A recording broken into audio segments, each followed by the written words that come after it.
Bienvenidos a este programa de Discutamos México. En el relato de lo que hemos sido los mexicanos, la presencia de cronistas extranjeros ha sido decisiva. Este empeño comienza en la conquista con Bernal Díaz del Castillo, Fray Diego de Landa y otros cronistas de Indias. La Revolución Mexicana tuvo como testigo ejemplar a John Reed, la Guerra de Castas de Yucatán tuvo a John Lloyd Stevens.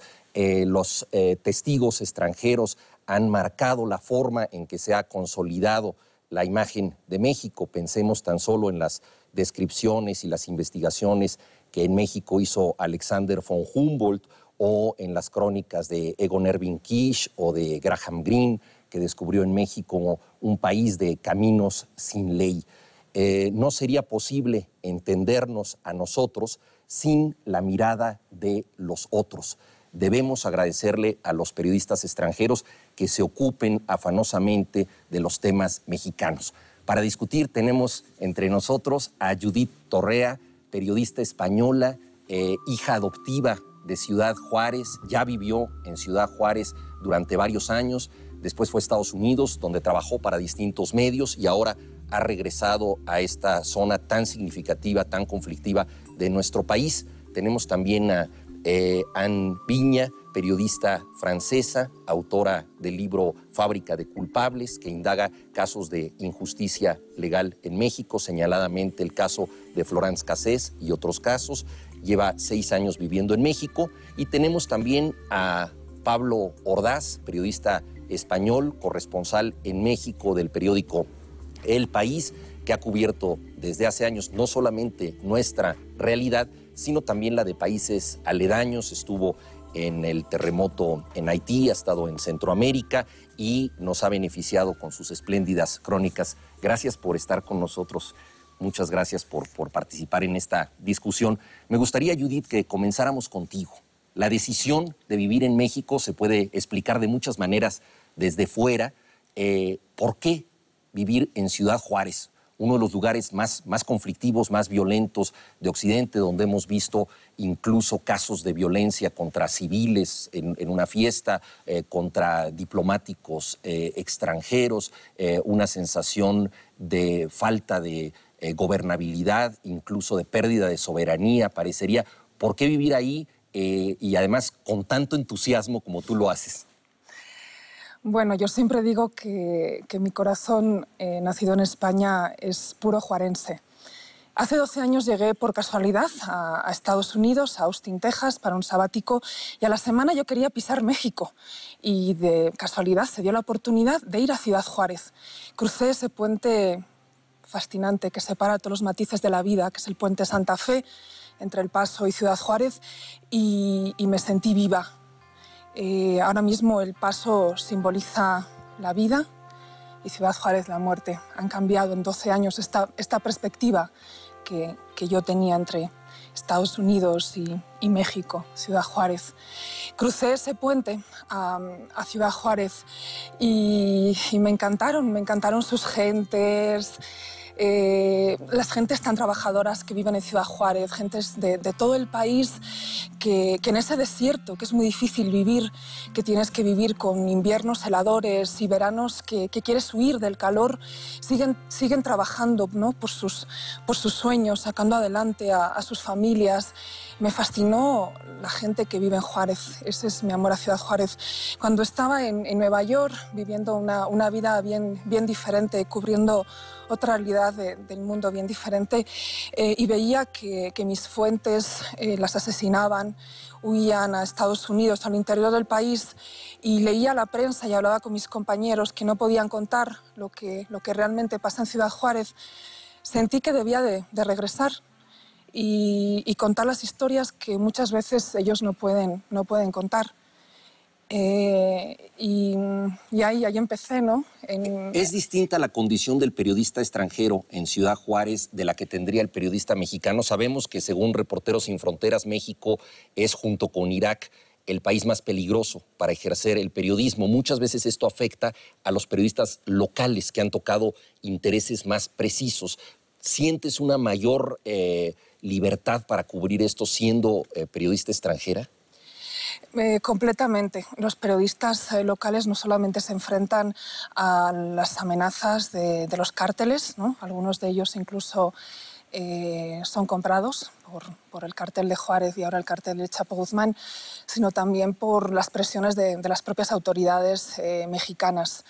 Me siento con más libertad, sobre todo cuando escribo en mi blog, que es Ciudad Juárez en la sombra del narcotráfico, y cuento desde los ojos de una persona como yo que conoce, creo que bastante bien la realidad de Ciudad Juárez y que ama muchísimo a esta ciudad, que es lo que estoy viendo que está pasando, ¿no? Pero ahora mismo en Ciudad Juárez el reto mayor es sobrevivir cada día y es el reto que tienen todos los juarenses. El peligro en Ciudad Juárez está en estar vivo y no exagero.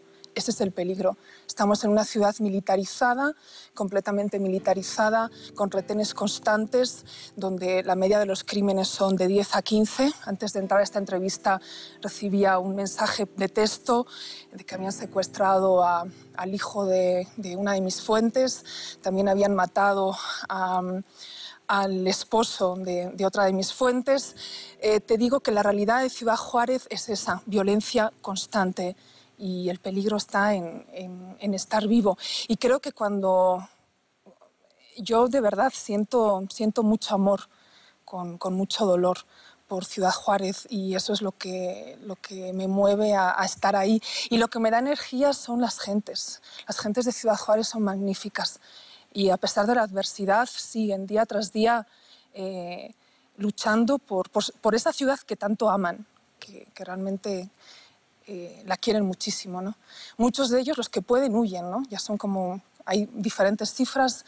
Yo me fío más por la cifra de 200.000 personas que han huido al interior del país o a Estados Unidos para seguir vivos, ¿no? Pero muchos otros se quedan, y muchos de ellos, de los que se quedan porque realmente quieren quedarse, quieren recuperar su ciudad, la ciudad que les dio tanto. Pablo, te ha tocado cubrir en México en tiempos del Bicentenario y un poco por lo que está diciendo Judith, en una situación terrible respecto a la violencia, una pérdida de gobernabilidad en muchos lugares, alcaldes, presidentes municipales que se ven tocados por el crimen organizado. Tú también has estado en Ciudad Juárez y en distintos lugares del país. ¿Cómo ves tú el oficio del periodista, concretamente como corresponsal del país, del periodista mexicano hoy en día, y las diferencias que tendría un periodista extranjero para ejercer su oficio aquí en México? Sí, a mí me preocupa mucho, por ejemplo, en la realidad de México, a la hora de contarla, el contar solo lo que está pasando en Ciudad Juárez o lo que pasa en Tijuana o en otros sitios de la frontera, ¿no? Yo creo que el corresponsal extranjero, el mayor peligro que tiene no es someterse a ponerse en la trayectoria de una bala del narco, sino perder objetividad. Y yo creo que, por ejemplo, con la cuestión del narco se está perdiendo de vista otros problemas grandes que hay en México, como el de la desigualdad, ¿no? Ese es un problema, y luego más, ya centrándonos en el periodismo mexicano, en el periodista mexicano, el problema es ser captado, ¿no? El problema es la falta de libertad, que te pueden comprar, no con dinero, que es lo fácil y lo que todo el mundo se imagina y tal, pero sí también de una forma mucho más sutil, pues controlando a tu familia o diciéndote que saben dónde trabajan dónde estudian tus hijos, dónde trabajan tus parientes más cercanos, ¿no? Sí. Decías una cosa que me parece muy importante, que el hecho de que el narcotráfico sea lo más violento, lo más llamativo que se está discutiendo en la prensa, por momentos hace que no se toquen otros temas. Sin embargo, el narcotráfico, a mi modo de ver, tiene que ver con una sociedad de impunidad generalizada, una sociedad donde el abuso se ha cristalizado en la economía, en la ausencia de respeto a la legalidad en muchos órdenes, que van desde la evasión de impuestos hasta propuestas como la ley Televisa, que son totalmente, digamos, ajenas al interés colectivo, al interés general, y hay esta sociedad que por muchos momentos opta por la rapiña. Uno de los grandes problemas que tenemos, Ann, es la falta de legalidad, de impartición de justicia en México. No es solo el crimen organizado no es solo la violencia del narco, sino muchos casos puntuales que tú has analizado, que tú has investigado, de gente que ha sido injustamente encarcelada y procesada. De ahí el título de tu libro, Fábrica de Culpables. ¿Cómo ves la situación de la legalidad en México, en el caso concreto de Florence Cassés y en otros que tú has estudiado?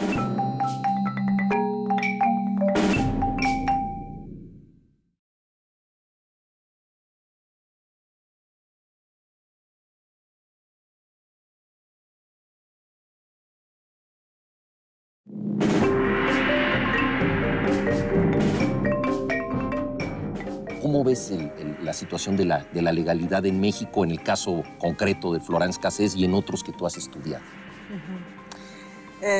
Pues el gran problema, creo, del sistema de justicia mexicano es que no es independiente, ¿no? Depende si el poder político le piden a un juez de condenar a alguien, fue el caso de Atenco, por razones políticas en este pueblo. Además, a ese momento México estaba justo en la elección presidencial, entonces por nosotros, corresponsales extranjeros, era muy raro ver esa violencia a 2-3 meses de la elección presidencial, cuando entraron así en un pueblo de San Salvador Atenco para un problema mínimo, ¿no? Que era de menos de 10 floricultores y que se convierte en una violencia increíble, con violaciones de más de 50 mujeres, una brutalidad increíble.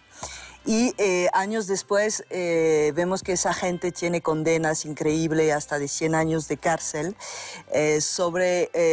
usando la figura del secuestro cuando no fue secuestro, porque nunca pidieron rescate. Si hablamos concretamente del caso de Ignacio del Valle, él tiene una condena de 60 años y otra de 45 años por haber llamado a sus compañeros y supuestamente haber pedido a secuestrar, pero no era secuestrar, era retener nada más unos policías unas horas, y tiene 45 años de cárcel.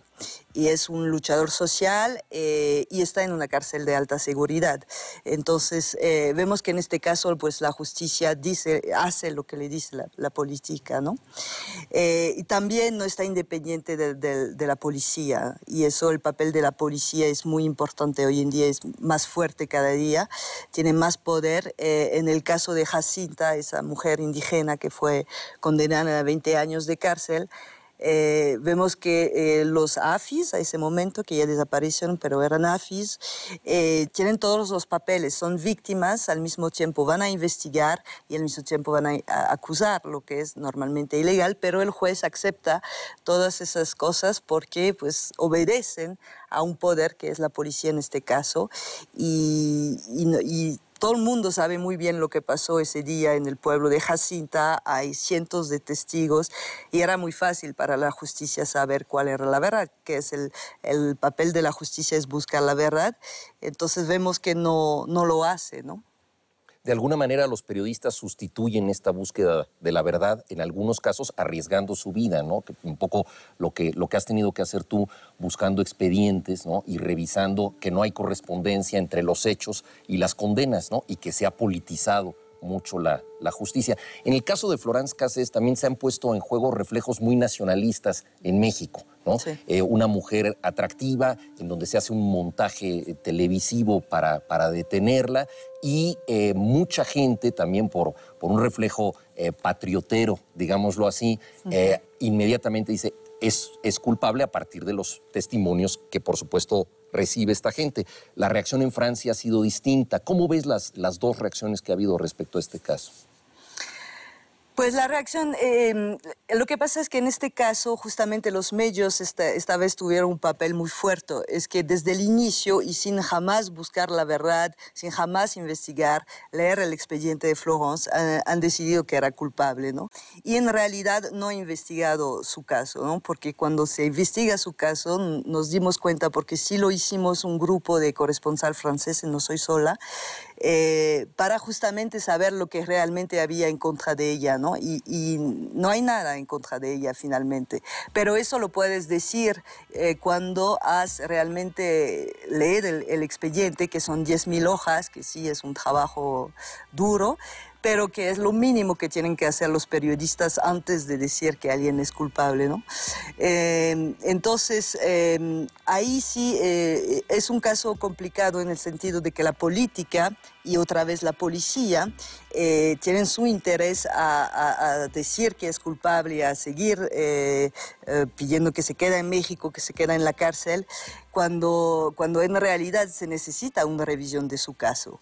Lo único es que como este caso tiene mucho atractivo mediático, entonces permite, hablando de Florence, decir, pero es el caso de muchos mexicanos que son así condenadas sin pruebas, porque no hay ninguna prueba en contra de Florence. En el caso que menciona ahora Anne Judith de Florence, es una mujer, ¿no?, carismática, de alguna manera mediática, por la forma también en que es detenida, con cámaras que hacen una detención aparentemente como de reality show, ¿no? Y quizá con un componente machista que se aprovecha en la opinión pública. El caso de Ciudad Juárez tiene que ver, desde luego, con los feminicidios, la violencia de género contra las mujeres. ¿En qué medida lo que está ocurriendo ahí es una violencia de género, o ya se generalizó tanto la violencia que cualquier persona es víctima de ella? Son dos casos diferentes, Sí. ¿no? La violencia de género, lo que hace diferente a Ciudad Juárez que otras partes del mundo es que las mujeres en Ciudad Juárez con los feminicidios son asesinadas bajo el imperio de la impunidad, ¿no? Y además las autoridades fabrican presuntos culpables, ¿no?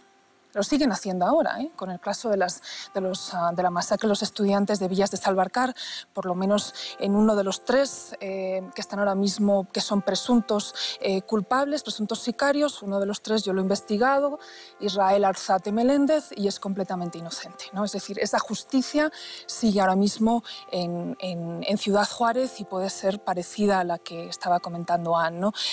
La diferencia en Ciudad Juárez es que ahora mismo la violencia se ha democratizado. Si antes era patrimonio de estas mujeres pobres, eso sí, porque nunca van a ir a mujeres ricas, van a ir a mujeres pobres, jóvenes, guapas, ¿no?, para hacer lo que ellos quieren hacer. Ahora mismo la violencia con la llamada guerra contra el narcotráfico se ha disparado. En 2 años llevamos casi 5.000 asesinados, bajo el imperio de la impunidad. O sea, que la violencia de género ha aumentado También. Con la generalización de la violencia. También ha aumentado la violencia de género. También ha aumentado. Y además es un microcosmos Ciudad Juárez, ¿no? En Ciudad Juárez ahora mismo, ¿no?, con la crisis de las empresas maquiladoras, ¿no? No hay trabajo, se está agudizando la pobreza, hay muchísimos casos de violencia doméstica, siguen desapareciendo mujeres, pero también están las otras violencias, ¿no? La violencia que dicen que está relacionada con el narcotráfico, aunque muchísimas veces no está. Como no se investiga, no se puede establecer qué es realmente lo que está pasando, ¿no? Pero yo creo que el mayor problema de Ciudad Juárez es que esas mentes, ¿no?, enfermas, ¿no?, que las diferentes teorías que hay, ¿no?, que tomaban a las mujeres para violarlas, las mataban y las dejaban en diferentes lugares. En otros países, por ejemplo en Estados Unidos, ese tipo de mentes se da, ¿no? Pero en Estados Unidos se va y enseguida los investigan, ¿no? Investigan y toman al culpable, ¿no?, al realmente culpable. En Ciudad Juárez no, con la presión social y sigue esa política, no se investiga, enseguida van a archivos expiatorios y cuando hay abogados lo suficientemente valientes, como pasó con Almaraz o con Escobedo, en el caso del Cerillo y la Foca, en los feminicidios del Campo Algodonero, cuando hay abogados suficientemente valientes para defenderlos, además gratis, se los asesina, ¿no?, por error, además por las autoridades, ¿no? Entonces, ese tipo de justicia, eso es lo triste, ¿no?, que ver que en 12 años, que son los 12 años que yo llevo cubriendo las dos fronteras, ver que no ha cambiado México.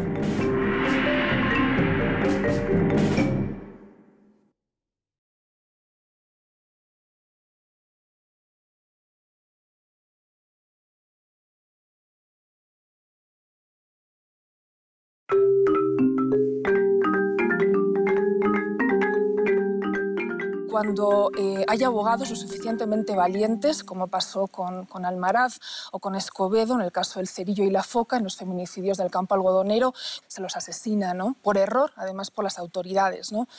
Entonces, ese tipo de justicia, eso es lo triste, ¿no? Que ver que en 12 años, que son los 12 años que yo llevo cubriendo las dos fronteras, ver que no ha cambiado México, ¿no? Y es más, que se ha agudizado, ¿no? Todos los problemas de falta de justicia, de pobreza, desigualdad social, se han agudizado en México. Y más todavía en esta zona, ¿no? Ciudad Juárez, que es una zona bien rica, donde la gente pues, iba a buscar trabajo y de repente sus sueños se convertían en muerte. Y ahora mismo es muerte, ¿no? Muerte sin justicia.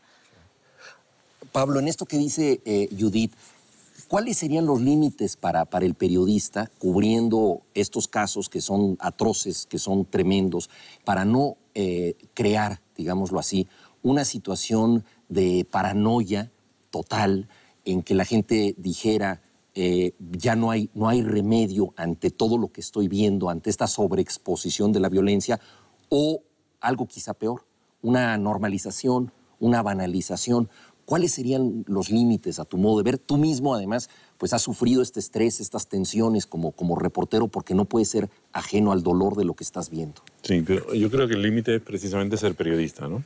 No convertirte ni en soldado, ni en policía, ni en monje, ni en víctima, ni nada de eso, ¿no? Sino intentar eso, no regodearte, por ejemplo, en el dolor, no regodearte en las imágenes. Yo creo que eso, por ejemplo, en México y en los medios llama mucho la atención, ¿no? Las historias de muchos periódicos que van casi al detalle de la herida o de la sangre o de tal, ¿no? Por otra parte, pues tener también muy claro dónde está la violencia del narco, la violencia del delincuente y dónde está o debería estar el Estado, ¿no?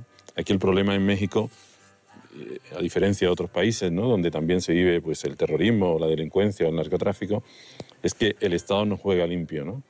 Entonces ahí también tiene que estar el periodista, ¿no? Diciendo también eso, ¿no? Pero sin perder de vista ninguna de las dos realidades, ¿no? Cuando dices no juega limpio, te refieres obviamente a la impartición de justicia, también a la manera de explicar la realidad, las declaraciones, todo esto. Yo creo que en dos cuestiones. Una, evidentemente, en lo que decían, ¿no? O sea, se han fabricado pruebas, se siguen fabricando pruebas, lo que decía Judith, pues eso, de falsos culpables, ¿no? Se vio en Morelia, se ha visto en Ciudad Juárez, ¿no?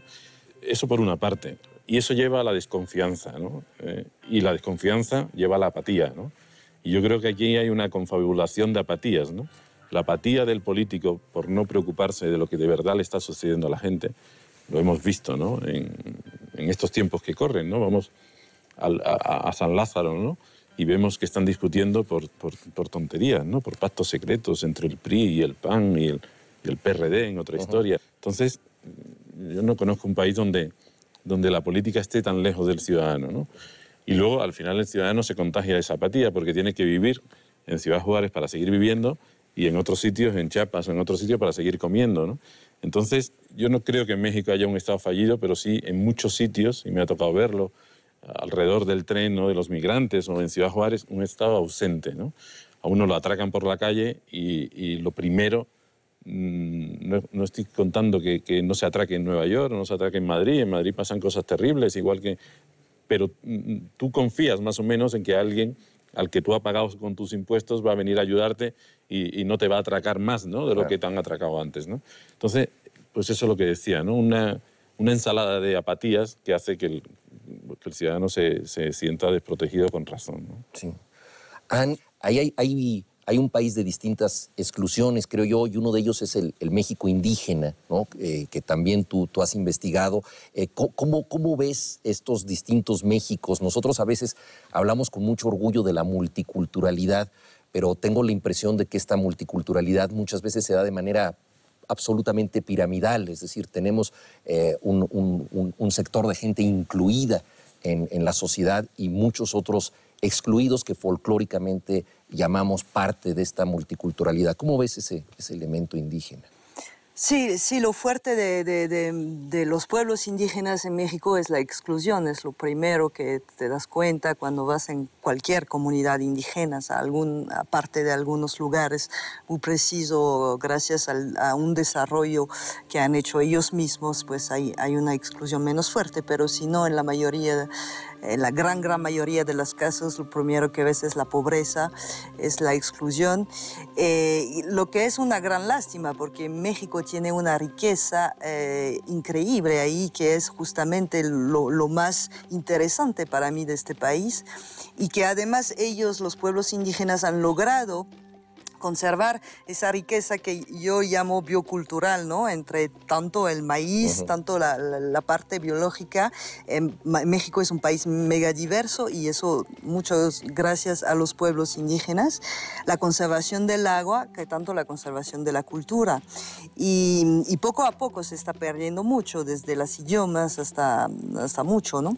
Entonces, no sé si justamente la revolución, que mucha gente habla de una revolución en México, debería pasar por ahí, empezando por ahí, ¿no? De ver cuál es la riqueza, reconocer lo que tiene México, que es único en el mundo, que en Europa no tenemos por nada, y en muchos países igual, y darle realmente un lugar en la sociedad, un papel para justamente ganar, porque todo México puede ganar de eso. Y cuando vemos todo el debate que hay hoy en día sobre el maíz transgénico, no escuchamos la voz de ellos, ¿no? Y yo creo que es la gran lástima. Bueno, mencionabas el tema de revolución, ¿no? Estamos en el centenario de la revolución y tanto Francia como México pasaron por revoluciones históricas muy señaladas que configuraron la identidad tanto de Francia como de México.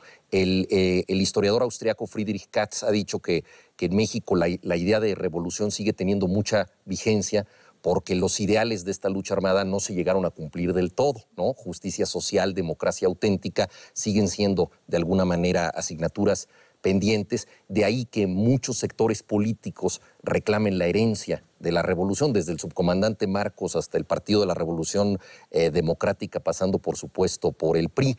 En la Francia de Sarkozy sigue teniendo vigencia la idea de revolución. En México, ¿crees que esta idea sigue teniendo vigencia? ¿Cómo lo ves tú viniendo de un país donde históricamente la idea de revolución ha sido muy importante?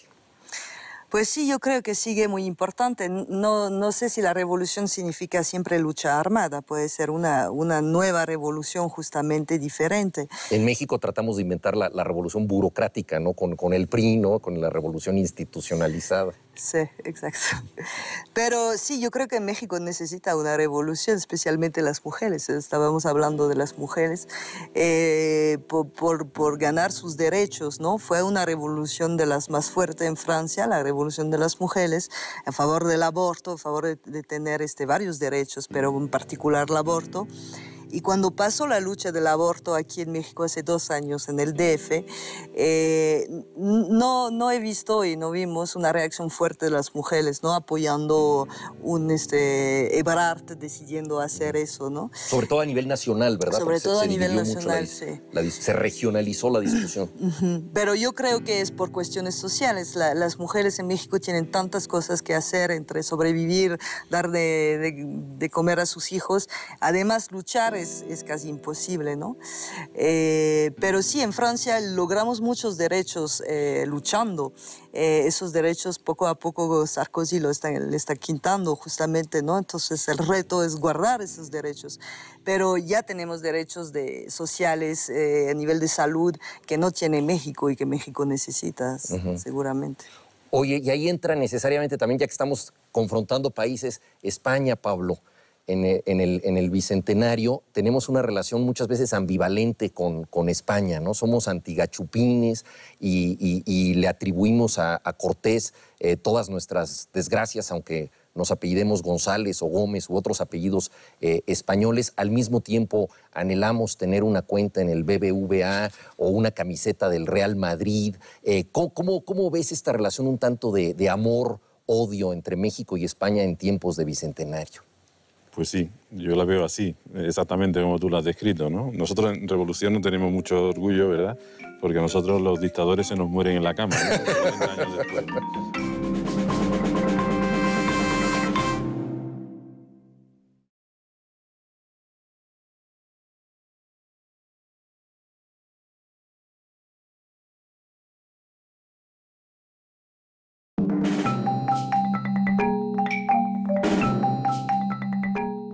tenemos una relación muchas veces ambivalente con España, ¿no? Somos antigachupines y al mismo tiempo anhelamos tener una cuenta en el BBVA o una camiseta del Real Madrid. ¿Cómo ves esta relación un tanto de amor-odio entre México y España en tiempos de Bicentenario? Pues sí, yo la veo así, exactamente como tú la has descrito, ¿no? Nosotros en Revolución no tenemos mucho orgullo, ¿verdad? Porque a nosotros los dictadores se nos mueren en la cama, ¿no? 40 años después, ¿no? Entonces no podemos hablar mucho de eso, ¿no? Pero sí, yo no he sentido ningún tipo de rechazo, ¿no? Al contrario, ¿no? Pero sí es verdad que el pasado juega en contra.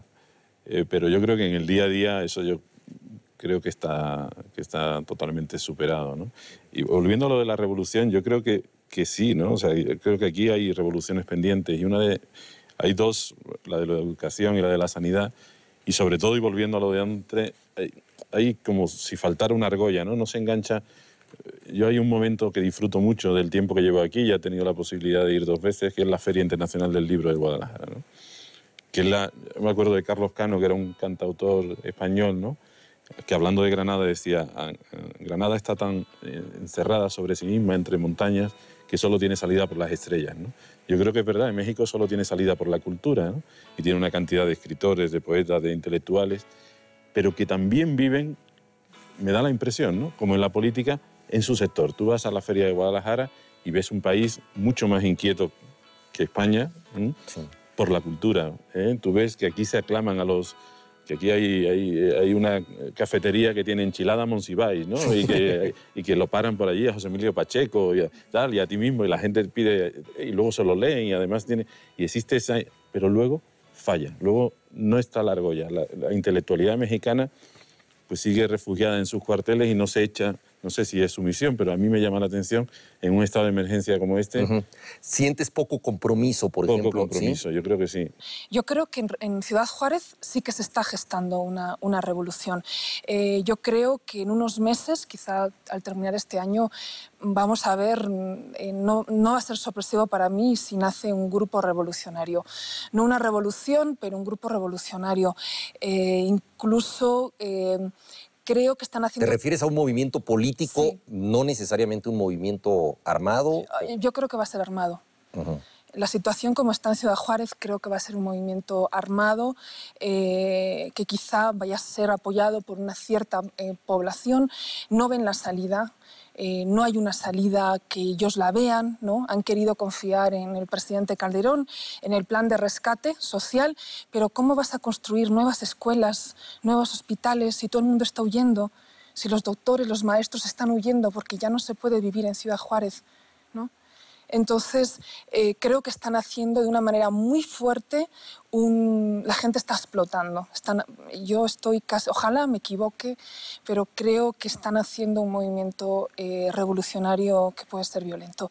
Y también se está creando una revolución cultural que me parece fantástica. A mí Ciudad Juárez me encanta por sus escritores, sus ambientes intelectuales. Es una ciudad que la disfruto mucho hablando con muchísima gente. Y hay un movimiento muy interesante del rap. Y también de novelistas, que a través del rap están contando lo que está pasando en Ciudad Juárez, lo que no encuentras en los periódicos, lo que no encuentras en la radio y lo que no te atreves a contar, ¿no? Entonces, pareció muy interesante. Yo creo que en momentos así, en momentos cuando hay tanta adversidad, el ser humano tiene 2 opciones: huir, ¿no? O convertir la adversidad en fortaleza y en creación, ¿no? Y creo que eso está pasando ahora mismo en Ciudad Juárez. Hay un movimiento muy interesante de escritores, novelistas, poetas, pintores y raperos. Me interesa mucho lo que dice Judith, que hay una especie de vitalidad o de creatividad que surge precisamente de las carencias, ¿no? Y me acordaba yo de una frase del escritor norteamericano Philip Roth, que comparaba el mundo de Estados Unidos con el mundo socialista, y decía, en Estados Unidos todo funciona y nada importa. En el socialismo nada funciona y todo importa. O sea, hay veces que hay un estímulo muy fuerte a partir precisamente de las carencias que tú tienes. Anne, para ti, ¿cuál sería el estímulo de vivir aquí? Digo, más allá de los problemas que ya estabas tú diagnosticando, la parte que tú rescatas como más vital para ti de tu experiencia en la sociedad mexicana. Lo que siempre me ha impactado mucho aquí en México es la solidaridad de la gente, ¿no? Entre familia, pero también en la comunidad, entre vecinos. Eso que hemos, creo, perdido totalmente en Europa y que es muy fuerte aquí. Y también la creatividad de la gente para aguantar todo, ¿no? Porque pues a mí siempre me han parecido muy creativos los mexicanos. Desde el ámbito político, cuando hubo las marchas de López Obrador en el Zócalo, la idea era de hacer un movimiento pacífico, entonces era totalmente creativo. En un mes habían creado de todo, ¿no? Desde pinturas, canciones, documentales, muchas cosas. Los zapatistas son muy creativos desde siempre. Y eso creo que es algo que México tiene. Y en efecto, el norte, donde para mí la situación es peor, ¿no? Creo a nivel social, aunque pues, parece un país más rico, la situación social me parece de una violencia, que no es la violencia del narco, pero la maquilla es una violencia increíble, las dificultades que tiene la gente, pero logran aguantar, sobrevivir y de manera creativa, y eso es increíble cuando ves la situación en la cual están. Sí, por ejemplo, en algunos índices de felicidad, ¿no? Los países africanos suelen calificar bastante alto y México califica bastante alto. O sea, a la gente le preguntas cómo está la situación económica, la seguridad, la política, critican mucho. Pero si les preguntas si están contentos, la gente se define a sí misma como personas bastante felices, ¿no? Por momentos parecería que pasamos del apocalipsis de la sociedad al carnaval de la comunidad, ¿no? En donde nos divertimos y a veces estamos mezclando las dos cosas, el carnaval en el apocalipsis. Pablo, ¿cómo ves esto? ¿Es posible desde el periodismo también abrir un espacio para el relato de la solidaridad, para el relato incluso de la alegría, de la ceremonia, de la fiesta? Ante tantas malas noticias, podemos construir un relato oponente. Tú has escrito, por ejemplo, de esa república independiente que cristaliza durante unos cuantos días en Guadalajara, en la Feria del Libro, y que es una burbuja, ¿no? Pero ¿qué otros relatos encontrarías y qué manera tendríamos nosotros de darnos cuenta que no todo es desesperanza? No, yo creo además, y yo te lo decía antes al principio, yo creo que además tenemos ese reto, yo tengo ese reto, ¿no? Porque además no te entienden, los que te leen allí no te entienden que tú estés absolutamente fascinado por el país, encantado de vivir aquí, que luego cuentes lo que cuentas en tus crónicas, ¿no? Y es verdad que esa crónica está por hacer, o hay que hacerla en cada crónica, hay que meter algo de eso, ¿no? La alegría, ¿no? La alegría que te inocula el mexicano. Aquí no se ha perdido el sentido de la vida, aquí se tiene la solidaridad, la alegría que te va contagiando, ¿no? Y que además te vuelve distinto, ¿no? Claro. A mí me interesó mucho el reportaje que tú escribiste sobre La Bestia, el tren que viene desde Centroamérica hasta los Estados Unidos, cargado de las personas pues, más desposeídas que vienen de muchos países de Centroamérica, atraviesan México en condiciones terribles, y cómo hay gente que los ayuda, ¿no? Hay gente, ahí tú registrabas, digamos, esta situación de desigualdad y de oprobio de este tren rumbo a la nada, y al mismo tiempo la gente que da algo y que ayuda a estas personas. Eso me pareció que registraba este doble movimiento. Ahí no hay grises, ¿no? En esa historia no hay grises, hay un negro o blanco, ¿no? Está la maldad absoluta, los que desde México o también desde El Salvador, de Honduras, ¿no? Terminan trabajando para las mafias y extorsionando a sus propios compatriotas. Y luego eso, la gente que para compensar esa maldad acude cerca de las vías del tren a intentar darle un empujoncito para que lleguen antes y lleguen en mejores condiciones, ¿no? Yo creo que la solidaridad en este país está eso, ¿no? Está a flor de piel, la alegría de vivir, ¿no? Sí. Y eso también habría que irlo metiendo poco a poco en las crónicas. Lo que pasa es que al final hacemos periodismo y eso vende menos. Es más difícil titular a 5 columnas eso que un tipo que se ha cargado 300 y lo ha cocinado en pozole.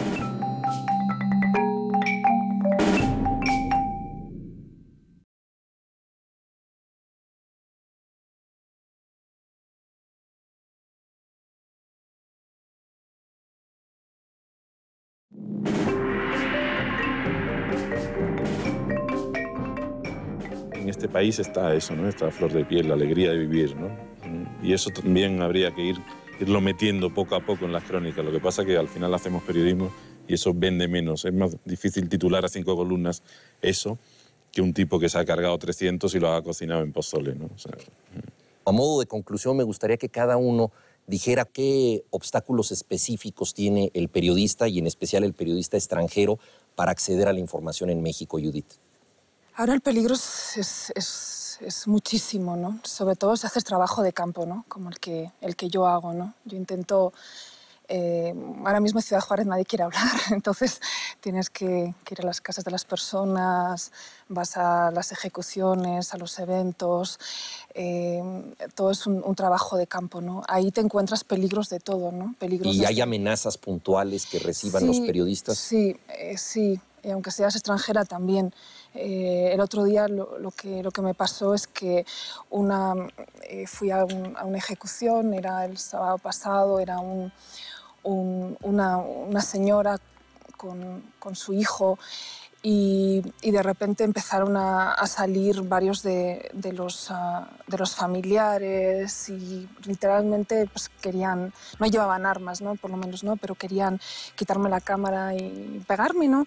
Y en ese momento me acuerdo, yo le llamo el ángel de Charlie, ¿no? Salió una policía municipal, me rodeó de soldados y ahí no pasó nada, ¿no? Algunas veces son ese tipo de peligros, a veces personas o los sicarios no pueden aparecer con un arma. Eso no me ha pasado a mí, a compañeros míos en estos 2 últimos años, por lo menos una media de 6 u 8 veces han tenido un arma aquí, ¿no? de los sicarios, ¿no? Porque a veces la prensa llegamos antes que las autoridades.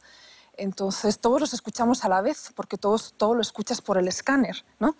Entonces uno empieza a preguntarse muchos porqués. ¿Por qué la prensa llega antes que los militares, los federales, la policía municipal en Ciudad Juárez? Y las autoridades, pues a mí siempre me llamó la atención cuando llegué a México a cubrir temas de México, que nunca sabes si te van a dar una entrevista o no, ¿no? Los españoles somos muy directos, ¿no? Entonces, si alguien te va a dar una entrevista, te va a decir que sí, te va a decir que no, ¿no? Nunca sabes, ¿no? A mí me pasó una cosa muy curiosa, sobre todo en los primeros meses, que fue que al gobierno le importaba mucho, le preocupaba mucho lo que publicara, sobre todo porque se vendía aquí, luego además el periódico se vende aquí y luego además tiene repercusión en los medios mexicanos, ¿no? Entonces se enfadaba mucho y me lo hacía saber, y además se lo hacía saber incluso al consejero delegado de mi periódico en Madrid, ¿no? Fue alguna secretaria a quejarse sobre el corresponsal. Pero curiosamente, luego, prácticamente en el primer año y medio, no recibí ni una llamada de contestación a las muchísimas solicitudes que yo hacía para conocer la versión oficial de lo que estaba pasando, ¿no? De qué estaba pasando con el narco, o de una entrevista con Calderón, o de una entrevista con Gómez Montt, ¿no? Era prácticamente imposible, ¿no? Yo creo que el gobierno actual tiene un problema de comunicación, tiene otros muchos problemas, pero uno de comunicación bastante grande, ¿no? Anne, ¿cuáles serían esas dificultades que tú percibirías para poder investigar en México? Pues yo digo lo mismo que Pablo, en el sentido de que sea el ejército, que sea la PGR, la Secretaría de Seguridad Pública, no quieren dar información y no dan información sencillamente, ¿no? Entonces tienes que buscarlas por fuentes, por encuentros medio raros, entonces está un poco complicado ese nivel de trabajo en México, ¿no? Las cosas no son claras y muchas veces pues no te dan sencillamente la información. También yo he querido trabajar sobre, por ejemplo, las cárceles de alta seguridad de México. Eso es imposible, ¿no? Desde luego te dicen, no puedes entrar, no puedes saber nada y no te vamos a dar ninguna información. Entonces hay como lugares que quedan así oscuros y donde no vas a poder entrar, pero yo trabajo como corresponsal para varios medios franceses y de Bélgica. Igual, estamos pidiendo entrevistas con autoridades, desde las autoridades del DF hasta Los Pinos, y nunca nos contestan, ¿no? Entonces está muy raro esa de la comunicación, porque muchas veces el presidente Calderón pues critican a los medios, dicen ustedes están haciendo el juego de los narcos, les dan demasiadas publicidad, pero no nos dan esa comunicación para justamente conocer más. Es muy difícil saber exactamente el trabajo que hace el ejército.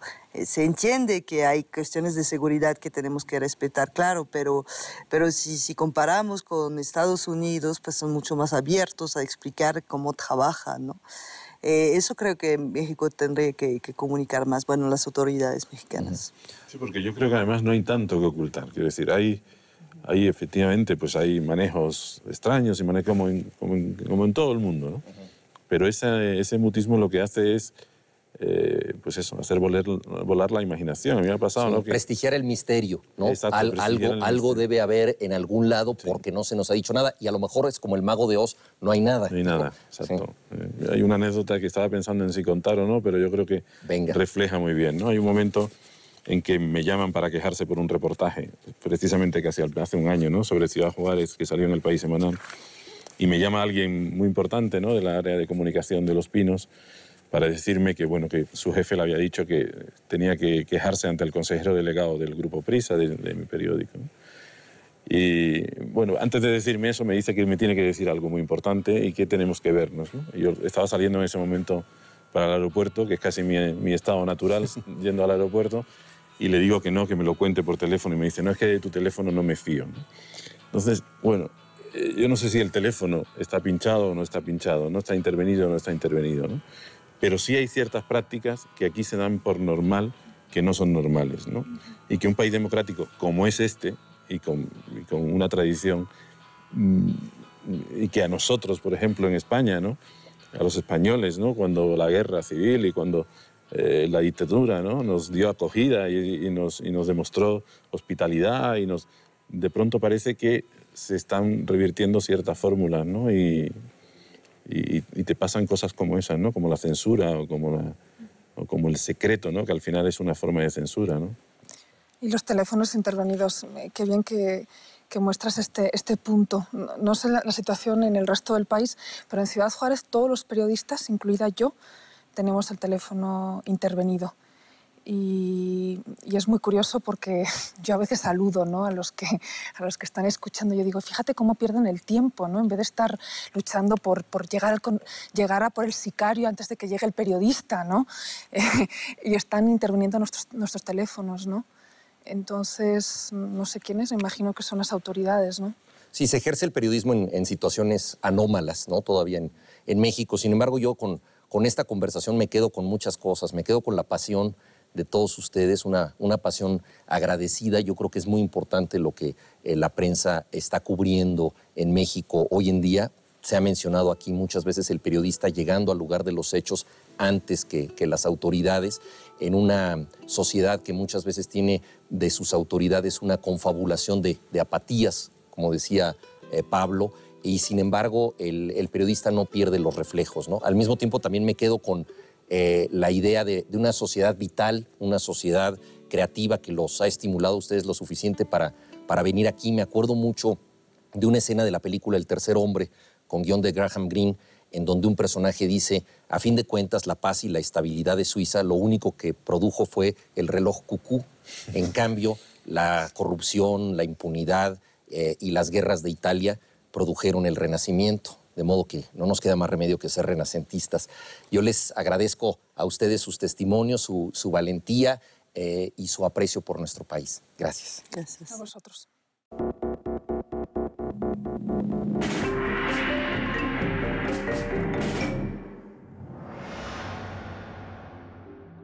Pero hay una cultura política operacional, ya de operación, del día a día. Entonces tú puedes decir, yo sí creo en la democracia, pero en el día a día no estoy tan satisfecho con ella. Mucho de esto que llamamos cultura política, que son como rutinas mentales de interpretación, referencias, etcétera, pues se mantienen, como ocurre a nivel individual, mientras es rentable, mientras son útiles.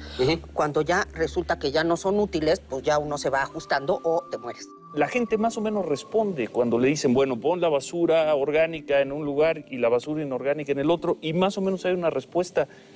El Estado, llámese delegación, municipio, lo que quieras, no ha hecho un esfuerzo parecido. Porque la idea de la política social es, si tú cumples con esto, te lo doy.